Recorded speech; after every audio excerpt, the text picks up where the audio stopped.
Hello friends, welcome to my YouTube channel. Tentuna komena kahin mu banga chun koya ham tile zo tu chim ma a hi hin ve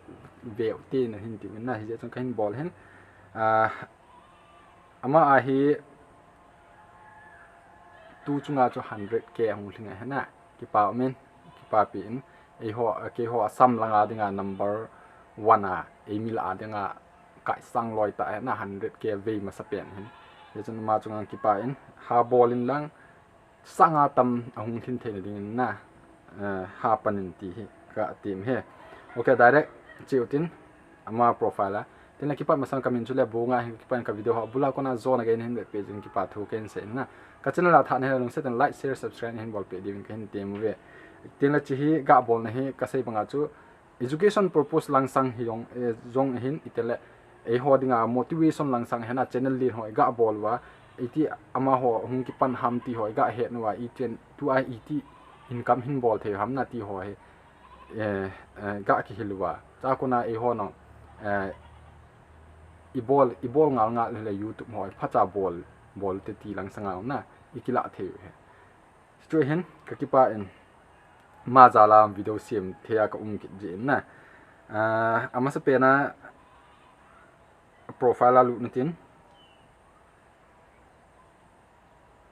profile hi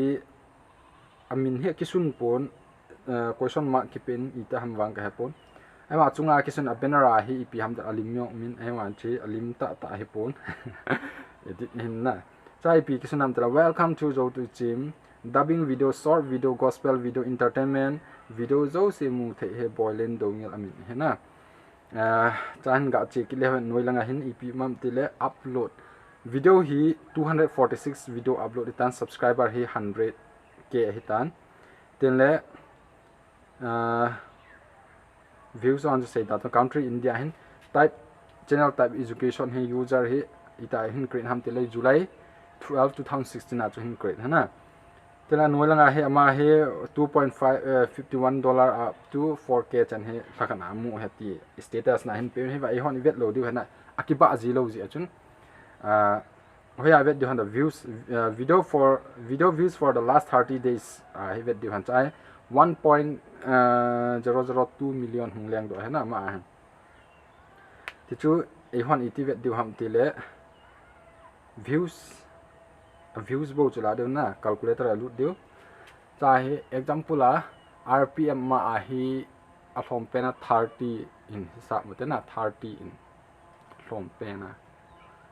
30 in hisab leo hen izat hum dam 31 dollar hi na de 30 1000 view a chu 30 hi le 4000 view a chu 1 dollar val je hena hema 1 dollar in hisab mutin langa izan ham tile 1002 million chu 1000 bol te na 1 million in bol te 1 million chu izat ni dam tile 10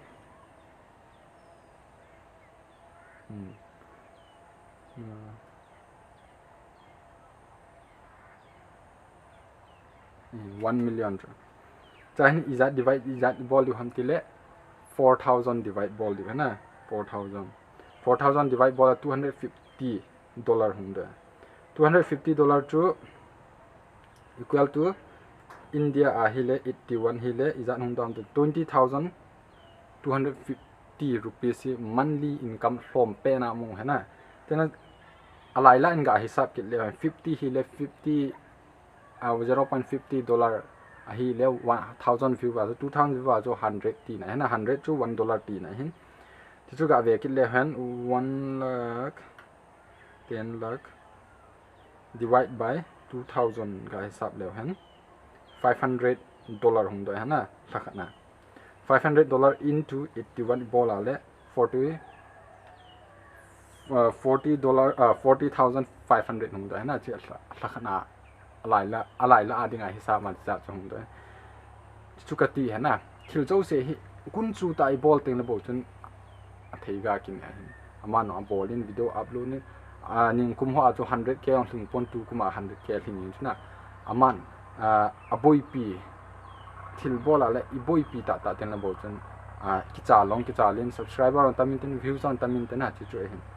ti chui hin ama thakana mu he ki pa in video abulau kana zone again hin vet pin ki pa tu ke se te ma chunga ki pa in a hole adinga asama dinga he 100k ve ma sapen hi je chun ki pa in telna ma hung machal jing hen ti he ka tiam he na ki pa in bulau kana vet ki pa